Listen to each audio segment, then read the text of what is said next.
এটা হচ্ছে অ্যান্টার্কটিকা, পৃথিবীর সবচেয়ে ঠান্ডা জায়গা। আসলে এখানে এতটাই ঠান্ডা পড়ে যে তাপমাত্রা কখনো কখনো -90 ডিগ্রি সেলসিয়াস পর্যন্ত নেমে যায়, যা আপনার হাড় পর্যন্ত জমিয়ে দিতে পারে। এর পাশাপাশি এখানে পৃথিবীর সবচেয়ে দ্রুতগতির বাতাসও বয়ে যায়। এই বাতাসের গতি অনেক সময় বড় বড় ঝড়ের গতিকেও ছাড়িয়ে যায়। অ্যান্টার্কটিকা পৃথিবীর একেবারে নিচের দিকে অবস্থিত, তাই এর গল্পটাও বেশ মজার ও রহস্যময়। কারণ একসময় অ্যান্টার্কটিকা পৃথিবীর উপরের দিকেই ছিল, কিন্তু এমন কিছু ঘটনা ঘটে যার ফলে এটি ভেঙে সরে যেতে যেতে পৃথিবীর একেবারে নিচের দিকে চলে যায় এবং হয়ে ওঠে পৃথিবীর সবচেয়ে ঠান্ডা মহাদেশ। আজকের এপিসোডে আমরা জানবো অ্যান্টার্কটিকা নিয়ে। শ্রীবান বাংলায় নতুন হলে সাবস্ক্রাইব করতে ভুলবেন না। যদি আমরা অ্যান্টার্কটিকার কথা বলি, তাহলে প্রথমেই আমাদের জানা দরকার অ্যান্টার্কটিকা আসলে কোথা থেকে এসেছে, অর্থাৎ এটি কিভাবে তৈরি হয়েছে এবং কেন এটি পৃথিবীর একেবারে নিচের দিকে চলে গেছে। আমরা সবাই জানি যে অ্যান্টার্কটিকা পৃথিবীর সবচেয়ে ঠান্ডা মহাদেশ। অ্যান্টার্কটিকা শব্দের অর্থ হচ্ছে আর্কটিকের বিপরীত, কারণ পৃথিবীর উপরের অংশকে আমরা বলি আর্কটিক, আর তার বিপরীত দিকে অর্থাৎ দক্ষিণ দিকে অবস্থিতকে বলা হয় অ্যান্টার্কটিকা। অ্যান্টার্কটিকার ইতিহাসের দিকে তাকালে দেখা যায় অ্যান্টার্কটিকা একসময় গন্ডোয়ানা নামের এক বিশাল এক ভূখণ্ডের অংশ ছিল এবং সেই সময় চলছিল ভয়ঙ্কর ডাইনোসরের যুগ। কিন্তু যখন এর আশেপাশের প্যানজিয়া মহাদেশগুলো ভাঙতে শুরু করে, তখন অ্যান্টার্কটিকাও আস্তে আস্তে সরে যেতে শুরু করে।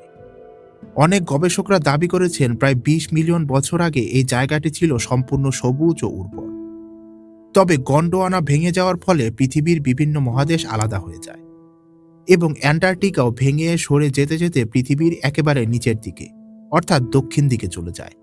আর দক্ষিণে চলে যাওয়ার ফলে অ্যান্টার্কটিকার তাপমাত্রা খুবই কমে যায় এবং ধীরে ধীরে পুরো মহাদেশটি বরফে ঢেকে যায়। আজও অ্যান্টার্কটিকা পৃথিবীর দক্ষিণ মেরুতে অবস্থান করছে এবং বর্তমানে এটি পৃথিবীর সবচেয়ে ঠান্ডা মহাদেশ। অ্যান্টার্কটিকা মূলত আবিষ্কার হয় 200 বছর আগে, অর্থাৎ 1820 সালে। আর বিষয়টি সত্যিই খুবই আশ্চর্যজনক, কারণ 1610 সালে গ্যালিলিও তার আবিষ্কৃত টেলিস্কোপের মাধ্যমে পৃথিবীর বাইরে পর্যন্ত দেখে ফেলেছিল, কিন্তু পৃথিবীর মধ্যে এত বিশাল অংশ তিনি তখন দেখতে পারেননি। এর থেকেই বোঝা যায় যে মানুষের সীমাবদ্ধতা কতটা। তবে গ্যালিলিও না পারলেও আধুনিক সভ্যতা আসতে আসতে মানুষজন আইডিয়া লাগিয়ে ফেলেছিল যে পৃথিবীর দক্ষিণ পাশে হয়তো কিছু না কিছু অবশ্যই আছে। যদি পৃথিবীর উপরের অংশে মহাদেশ থাকে, তাহলে নিচের দিকেও অবশ্যই একটি ভূখণ্ড থাকবে, যা উপরের মহাদেশগুলোর ভারসাম্য বজায় রাখছে। তাদের কথায় কিছুটা যুক্তি ছিল, কিন্তু আধুনিক বিজ্ঞান এই ধারণাকে ঠিকভাবে তখন মেনে নেয়নি। কারণ প্যানজিয়ার যুগে পৃথিবী একটি মহাদেশে ছিল এবং তার চারপাশে ছিল বিশাল মহাসাগর। তবে যাই হোক, এখান থেকে আমরা সামনে এগোই।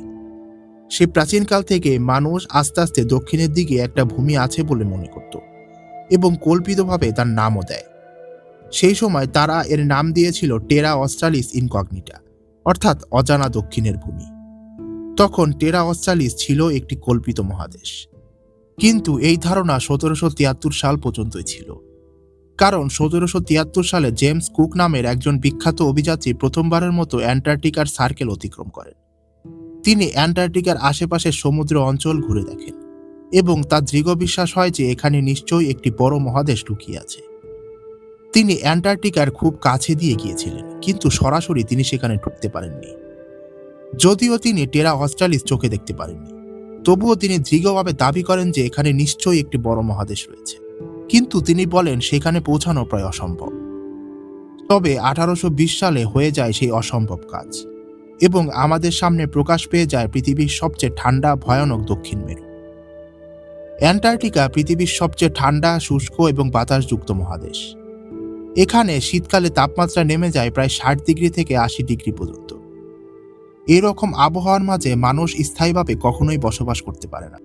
এছাড়াও এখানে গাছপালা খুবই কম, কৃষি করা যায় না এবং খাবার উৎপাদনের তো কোনো সুযোগই নেই।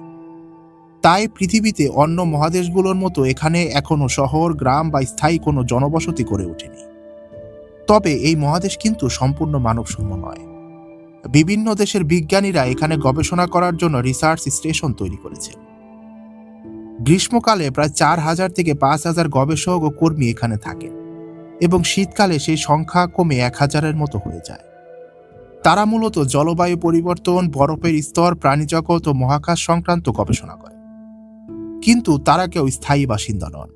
গবেষণা শেষ হলে আবার তারা নিজেদের দেশে ফিরে যান। তাই অ্যান্টার্কটিকা পৃথিবীর একমাত্র মহাদেশ যেখানে মানুষ স্থায়ীভাবে বসবাস করে না। অ্যান্টার্কটিকাও বাইরে থেকেও যে কেউ চাইলে যেতে পারবে না।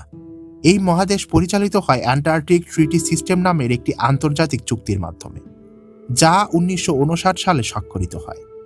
এই চুক্তির মূল উদ্দেশ্য হচ্ছে অ্যান্টার্কটিকাকে শুধুমাত্র শান্তিপূর্ণ এবং বৈজ্ঞানিক গবেষণার জন্য ব্যবহার করা হবে এবং এখানকার পরিবেশ ও প্রাণীজগৎকে রক্ষা করা হবে।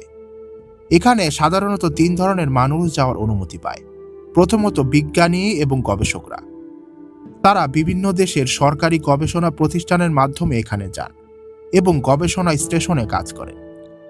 দ্বিতীয়ত, এখানে অনুমতি পান গবেষণা স্টেশনকারী কর্মীরা, যেমন ইঞ্জিনিয়ার, ডাক্তার, রান্নাবান্নার কর্মী এবং টেকনিশিয়ান, যারা গবেষণায় সহায়তা করে। এবং তৃতীয়ত হচ্ছে সীমিত সংখ্যক পর্যটক। কিছু বিশেষ ট্যুর কোম্পানি অনুমতি নিয়ে জাহাজের মাধ্যমে পর্যটকদের অ্যান্টার্কটিকা দেখাতে নিয়ে যায়। তবে পর্যটকদের জন্য কঠোর নিয়ম রয়েছে। তারা পরিবেশ নষ্ট করতে পারে না, প্রাণীদের বিরক্ত করতে পারে না এবং নির্দিষ্ট এলাকা পর্যন্তই তারা সীমাবদ্ধতা। অ্যান্টার্কটিকা শীতলতম অঞ্চলের পাশাপাশি পৃথিবীর সবচেয়ে রহস্যময় অঞ্চল। এই মহাদেশে প্রায় 98% অংশ বরফে ঢাকা, আর এই বরফের স্তর অনেক সময় 2 থেকে 4 কিলোমিটার পর্যন্ত পড়ে। বিজ্ঞানীরা বিশ্বাস করেন এই বরফের নিচে আজও অনেক অজানা তথ্য ও ইতিহাস লুকিয়ে রয়েছে। এখানকার সবচেয়ে বড় রহস্যগুলোর মধ্যে একটি হচ্ছে বরফের নিচে হ্রদ রয়েছে। বিজ্ঞানীরা এখনো পর্যন্ত অ্যান্টার্কটিকার নিচে প্রায় 400টিরও বেশি লেক খুঁজে পেয়েছেন। এর মধ্যে সবচেয়ে বিখ্যাত হচ্ছে লেক ভস্টক। এই জলাশয়টি হাজার হাজার বছর ধরে সম্পূর্ণ বরফের নিচে লুকিয়ে রয়েছে এবং এই জলাশয়ের মধ্যে রয়েছে নিজস্ব বাস্তুতন্ত্র, যেখানে এখনো নাম না জানা অসংখ্য প্রাণীরা বাস করে। আরেকটি রহস্য হচ্ছে কিছু অদ্ভুত গঠন ও সংকেত, যা মাঝে মাঝে স্যাটেলাইটের মাধ্যমে ধরা পড়ে। অনেকেই মনে করেন এই অ্যান্টার্কটিকার মাঝে রয়েছে এলিয়েনদের গোপন ঘাঁটি, যদিও এসব বিষয়ে কোনো নিশ্চিত প্রমাণ। তবুও অ্যান্টার্কটিকাকে নিয়ে নানা তত্ত্ব এবং রহস্য মানুষের কৌতূহল বাড়িয়ে তোলে।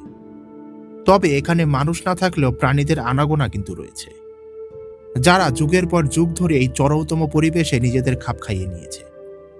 শুনতে অবাক লাগলেও অ্যান্টার্কটিকার সবচেয়ে পরিচিত এবং শক্তিশালী প্রাণীদের মধ্যে অন্যতম হচ্ছে পেঙ্গুইন। যদিও তারা দেখতে খুবই মিষ্টি এবং শান্ত, কিন্তু কঠিন পরিবেশে টিকে থাকার জন্য তারা অসাধারণ দক্ষতা অর্জন করেছে। পেঙ্গুইনরা বরফাচ্ছন্ন এই মহাদেশে তীব্র ঠান্ডা সহ্য করতে পারে, কারণ তাদের শরীরে ঘন চর্বির স্তর এবং জলরোধী পালক রয়েছে। তারা দারুণ সাঁতার কাটতে পারে এবং পানির নিচে প্রায় 30 থেকে 35 কিলোমিটার গতিতে চলতে পারে। এরা মূলত মাছ, ক্রিল এবং ছোট ছোট সামুদ্রিক প্রাণী খেয়ে বেঁচে থাকে। অ্যান্টার্কটিকায় বিভিন্ন ধরনের পেঙ্গুইন দেখা যায়, যেমন এম্পেরিয়ার পেঙ্গুইন, অ্যাডিলি পেঙ্গুইন এবং চিন স্ট্র্যাপ পেঙ্গুইন। এর মধ্যে এম্পেরিয়ার পেঙ্গুইন হচ্ছে পৃথিবীর সবচেয়ে বড় পেঙ্গুইন। এদের উচ্চতা হয় প্রায় 1.1 থেকে 1.2 মিটার পর্যন্ত এবং ওজন হয় প্রায় 22 থেকে 45 কেজি। অন্য অনেক প্রাণী যেখানে শীতের সময় আশ্রয় খোঁজে, সেখানে ইম্পেরিয়ার পেঙ্গুইন ঠিক উল্টো কাজ করে। তারা অ্যান্টার্কটিকার সবচেয়ে ঠান্ডা সময়ে ডিম দেয় এবং বাচ্চা জন্ম দেয়। মে বা জুন মাসে যখন অ্যান্টার্কটিকা তীব্র শীত শুরু হয়, তখন স্ত্রী পেঙ্গুইন এখানে একটি মাত্র ডিম পারে। তারপর সেই ডিমটি পুরুষ পেঙ্গুইনের পায়ের উপর তুলে দেয়। পুরুষ পেঙ্গুইন তার শরীরের চামড়ার একটি বিশেষ অংশ, যাকে ব্রড প্রোচ, এটা দিয়ে সেই পুরুষ পেঙ্গুইন ডিমকে ঢেকে রাখে। অবাক করার মতো বিষয় হচ্ছে এই বাচ্চার জন্য তারা প্রায় 65 দিন না খেয়ে থাকে। তীব্র ঠান্ডা, তুষার ঝড় এবং অন্ধকারের মধ্যে দাঁড়িয়ে থেকে সে ডিমটিকে রক্ষা করে। এইখানে বেঁচে থাকার জন্য শত শত পেঙ্গুইন একসাথে জড়ো হয়ে একটি বড় দল তৈরি করে, যাকে হাডেল বলা হয়। এতে তারা নিজেদের শরীরের তাপ ভাগাভাগি করে ঠান্ডা থেকে বাঁচে। ডিম ফুটে বাচ্চা হওয়ার পর মা পেঙ্গুইন সমুদ্র থেকে খাবার নিয়ে ফিরে আসে এবং তখন বাবা পেঙ্গুইন তার দীর্ঘ উপবাস শেষ করে খাবারের জন্য সমুদ্রের দিকে যায়। এইভাবে পৃথিবীর চরমতম জায়গায় চলছে জীবন সেই শত শত বছর ধরে। অ্যান্টার্কটিকা মহাদেশ সবসময় আমাদের মনে জায়গা করে রেখেছে রহস্য এবং রোমাঞ্চ হিসাবে। অ্যান্টার্কটিকা এতটাই বিশাল যে আজও এখানে স্যাটেলাইট পর্যন্ত যেতে পারেনি এবং মানুষের ধারণারও বাইরে এখানে কি আছে। হয়তো ধীরে ধীরে এই রহস্য উন্মোচন হবে। কারণ সময় যত এগোচ্ছে তত আমরা আস্তে আস্তে আধুনিকতার দিকে যাচ্ছি। আজকের ভিডিওটি আপনার কাছে ইনফরমেটিভ লাগলে অবশ্যই ট্রিবান বাংলাকে সাবস্ক্রাইব করে রাখুন। দেখা হচ্ছে নতুন এপিসোডে।